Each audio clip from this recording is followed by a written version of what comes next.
Ganga versus মঙ্গা। লোভী বউ আর জাদুই কাজল। একদিন মঙ্গা সকালে ঘুম থেকে উঠে যখন আয়নায় নিজেকে দেখে তখনও দেখে ওর এক কানের ঝুমকো হারিয়ে গেছে। এখন যদি ও জানতে পেরে যায় যে আমার ঝুমকো হারিয়ে গেছে তাহলে আর কোনো দিনও আমাকে সোনা কিনে দেবে না। এই চিন্তা করে ও সারা ঘরে ওই ঝুমকো খুঁজতে থাকে, কিন্তু পায় না। মঙ্গাকে চিন্তিত হয়ে এদিক ওদিক ঘুরতে দেখে গঙ্গা বলে, কি হয়েছে তোর? বিড়ালের মতন এদিক ওদিক ঘুরছিস কেন? কি খুঁজছিস? মানে শাশুড়ি মা, কিছুদিন আগে ও আমাকে যে সোনার ঝুমকা কিনে দিয়েছিল না, তার থেকে একটা খুঁজে পাচ্ছি না, সেটাই খুঁজছি। ঝুমকা খুঁজে পাচ্ছিস না? সোনার জিনিসে এত অযত্ন? ঠিক আছে, তুই চিন্তা করিস না, ওটা যেখানেই থাকুক তুই যাতে দেখতে পাস সেই রকম কিছু একটা করছি। এই বলে সে ভিতরে চলে যায় আর নিজের পুরনো বাক্স থেকে একটা কাজলের ডিব্বা নিয়ে আসে। এই নে জাদুই কাজল। এই কাজল চোখে লাগিয়ে ওই হারিয়ে যাওয়া ঝুমকার কথা চিন্তা করলেই ওটা যেখানেই থাক তুই দেখতে পাবি। এই বলে ওই কাজল মঙ্গাকে দেয়। মঙ্গা লাগিয়ে চোখ বন্ধ করতেই মঙ্গা ওই ঝুমকা দেখতে পায়। চোখ খুলে ও নিজের খাটের নিচে দেখে ওই ঝুমকাটা ওখানে পড়ে আছে। আরে বাহ, এই কাজলের তো কোনো কথাই হবে না, এই কাজলের জন্যই আজ ওর বকা খাওয়া থেকে বেঁচে গেলাম। এই ভেবে ও শাশুড়ি মাকে ওই হারিয়ে যাওয়া ঝুমকা দেখায়। পরের দিন মঙ্গা যখন টিভি দেখছিল তখন টিভি নিউজে বলছিল, শহরে একটা বিখ্যাত জুয়েলারি শপে চুরি, মোটমাট 50 লাখ টাকার সোনার হার গায়েব। চোরের খবর দিয়ে ধরা পড়িয়ে দেওয়াকে 1 লাখ টাকার পুরস্কার। মঙ্গা এটা শোনে, তখনই ওর মাথায় একটা বুদ্ধি আসে। ও সাথে সাথে গঙ্গার কাছে যায়। শাশুড়ি মা, শুনুন না, কাল যে আপনি কাজলটা দিয়েছিলেন না, ওটা আরেকবার দিন না। কেন, আজকে কি হারিয়েছিস? না না শাশুড়ি মা, আজকে আমার কিছু হারায়নি। আমার এক বন্ধুর গলার চেন কেউ ছিনতাই করে নিয়ে পালিয়ে গেছে। সে কোথায় সেটা দেখার জন্যই চাইছিলাম। যেমন তুই তেমন তোর বন্ধু, দাঁড়া দিচ্ছি। এই বলে ওই কাজল নিয়ে এসে দেয়। সেটা চোখে লাগিয়ে মঙ্গা ওই সোনার দোকানের চুরি হয়ে যাওয়া সোনার হারের কথা চিন্তা করে। এই হার যেখানেই থাকুক সেটা খুঁজে 1 লাখ টাকার পুরস্কার আমি নেব। এই বলে ও চোখ বন্ধ করে। আর তখন মঙ্গা ওই সোনার হারের সম্বন্ধে জানতে পারে। কি সুন্দর এই হারটা! এই 1 লাখ টাকা না নিয়ে ওই হারটাই রেখে দিলে কি ভালো হবে, তাই না? এই বলে খুশি হয়ে চলে যায়। এর খুশি দেখে মনে হচ্ছে ওর বন্ধু না, ওই সোনা পেয়েছে। কিছু গন্ডগোল বাঁধাতে যাচ্ছে না তো? মঙ্গা একটা খালি ঘরে, যেখানে একটা আলমারিতে ওই হার রাখা হয়েছিল, সেটা নিতে যায়। তখনই ওখানে এক মুখোশ পরা মহিলাও সেটা নিতে যায়। আর মঙ্গা ওকে দেখে নেয়।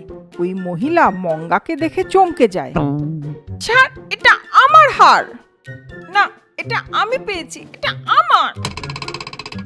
বলতে বলতে দুজনে মারামারি করতে থাকে। তখনই ওই মহিলা ফোন বার করে কাউকে ফোন করে আর ওই হার মঙ্গার দিকে ছুঁড়ে ফেলে ওখান থেকে চলে যায়। ওখানে আসা পুলিশ অফিসার মঙ্গার হাতে ওই নেকলেস দেখে। তখন ওই হার যে মঙ্গার উপরে ছুঁড়েছিল সেই মহিলা ভেতরে আসে। আসুন স্যার, আসুন, আমি আপনাকে ফোন করেছিলাম। এই আমাদের দোকানে চুরি করতে এসেছিল, ওই নেকলেসটা যেটা ও ধরে আছে। এই বলে ও মঙ্গার হাতে ধরা নেকলেস দেখায়। মঙ্গা ভ্যাবাচাকা খেয়ে যায় আর ও পুরো ব্যাপারটা বুঝতে পারে। তখন ও পুলিশ অফিসারকে বলে, আমি চুরি করিনি স্যার, বিশ্বাস করুন আমায়। যখন ও নেকলেস নিয়ে যাচ্ছিল তখন আমি ওকে ধরেছি। তখনই গঙ্গা ওখানে পৌঁছায়। দেখুন স্যার, এটা ওদের দোকানেরই নেকলেস। সকালে এটা চুরি যাওয়ার কমপ্লেন করা হয়েছে, তার মানে এই নেকলেসটা ওই চুরি করে এখানে লুকিয়ে রেখেছে। আমি আমি কেন চুরি করব? এই বলে ওদের ভুল বোঝাতে থাকে। তখন গঙ্গা বলে, যদি আমার বৌমা চুরি করে তবে সিসিটিভিতে তার রেকর্ড থাকবে, যান দেখে নিন। এই শুনে পুলিশ যখন সিসিটিভি দেখে তখন জানতে পারে যে ওই মহিলাই সকালে ওই হার চুরি করে ওখানে রেখে দিয়েছে আর মিথ্যে কথা বলছে।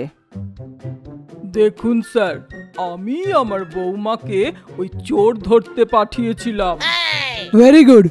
তো এই 1 লক্ষ টাকার পুরস্কারটা আপনার। বাহ শাশুড়ি মা, ঝামেলায় আমি পড়লাম আর পুরস্কার আপনার।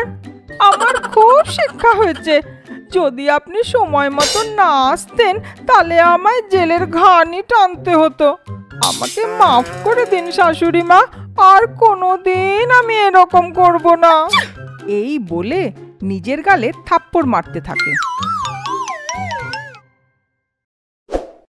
আমরা সবাই জানি গঙ্গা একজন পরোপকারী মহিলা, আর গ্রামে যদি কারো সাহায্যের দরকার পড়ে সে তখনই তার সাহায্য করে। গ্রামে যদি কারোর বাড়ি কোনো শুভ কাজ হয়, গঙ্গা তাকে সিল্কের শাড়ি উপহার স্বরূপ দেয়। সেই রকমই একদিন একজন, গঙ্গা ম্যাডাম, ও গঙ্গা ম্যাডাম, কি হলো কাকু, কেন এসেছেন? আমার মেয়ের বিয়ে আছে, সিল্কের শাড়িগুলো সব নিতে এসেছি। ও বলে। ও বলতেই গঙ্গা এক ট্রে ভরে শাড়ি নিয়ে এসে ওকে দেয়। কি খবর ভাই, বিয়ের প্রস্তুতি কেমন চলছে? খাবার দাবার কোনো অভাব নেই, শুধু এই শাড়িগুলো নিয়ে যাই, তাহলে আমার সব কাজগুলোই হয়ে যাবে। এই বলে ও শাড়ি নিয়ে চলে যায়। এই দেখে মঙ্গা মনে মনে ভাবে, বাপ রে, এতগুলো শাড়ি, এত সব কিছু দান করে দেবে। যদি এরকমই চলতে থাকে তাহলে আমাদের তো ভিক্ষা করে খেতে হবে। ও মনে মনে ভেবে রেগে গিয়ে ঘরে টিভি দেখতে থাকা গঙ্গার কাছে পৌঁছায় আর টিভির সামনে দাঁড়িয়ে পড়ে। এই দেখে গঙ্গা বলে, এ কি, মাথাটা একদম গেল নাকি? এভাবে টিভির সামনে এসে দাঁড়িয়ে পড়লি? আমার একটা কথা ছিল শাশুড়ি মা, একটা কথা বলুন তো, আপনার কাছে এত সুন্দর রং বেরঙের শাড়ি কোথা থেকে এলো? আপনি তো সব সময় একই রকমের শাড়ি পরেন, তাহলে এত শাড়ি কবে কিনলেন? জিজ্ঞাসা করতেই গঙ্গা বলে, ও আচ্ছা, ওগুলো আয় দেখাই। এই বলে মঙ্গাকে নিয়ে গিয়ে আলমারি থেকে একটা শাড়ি বার করে দেখায়। দেখ এই শাড়িটা, এটা কোনো সাধারণ শাড়ি না, এটা ম্যাজিক্যাল শাড়ি। এটাকে তুই যতই টানিস না কেন এটা শেষ হবে না। বলে ওটা টেনে দেখায়। ওই শাড়িটা যত টানছিল তত লম্বা হচ্ছিল। এইভাবে টেনে গ্রামবাসীদের কেটে কেটে শাড়ি দিচ্ছি। ও বলে। ওই শাড়ি দেখে মঙ্গা আশ্চর্য হয়ে যায়। আরে কি হলো? আরে শাশুড়ি মা, কি ভালো কথা বললেন আপনি, আমাকে কিছু সিল্ক শাড়ি দিন না। এইভাবে বলে। হ্যাঁ হ্যাঁ ঠিক আছে, শাড়ি নেবার পর এটা আবার আলমারিতে রেখে দিস।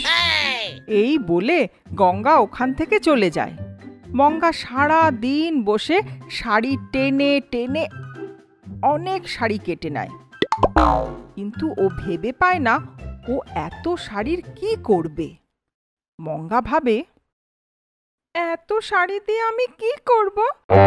পাশের গ্রামে গিয়ে বিক্রি করলে আমার অনেক ইনকাম হবে। এই চিন্তা করে ওই সব শাড়ি একটা সুটকেসে ভরে আশেপাশের গ্রামে নিয়ে গিয়ে বিক্রি করা শুরু করে। আর ওই সব টাকা নিয়ে মঙ্গা, বাপ রে, দেখো তো কত টাকা ইনকাম হলো। এই বুড়ি কিচ্ছু জানে না, এইভাবে শাড়ি বিক্রি করে লক্ষ টাকা রোজগার করা যায়, কোনো ব্যাপারই না।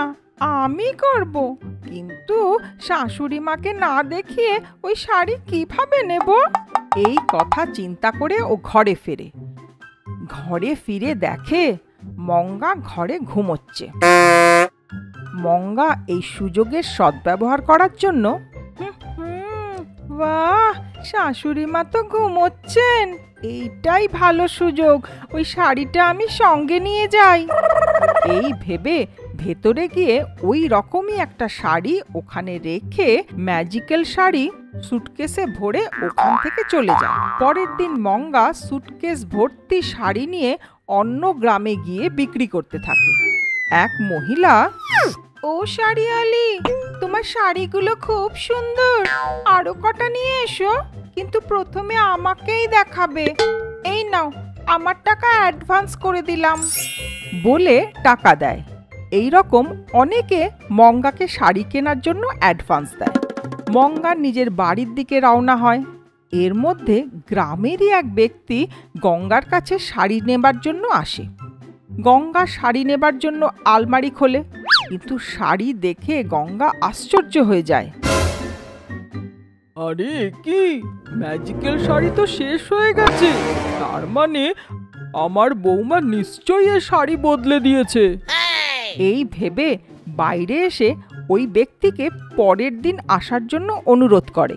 এদিকে নিজের রোজগার গুনতে গুনতে মঙ্গা নিজের বাড়ি ফিরছিল।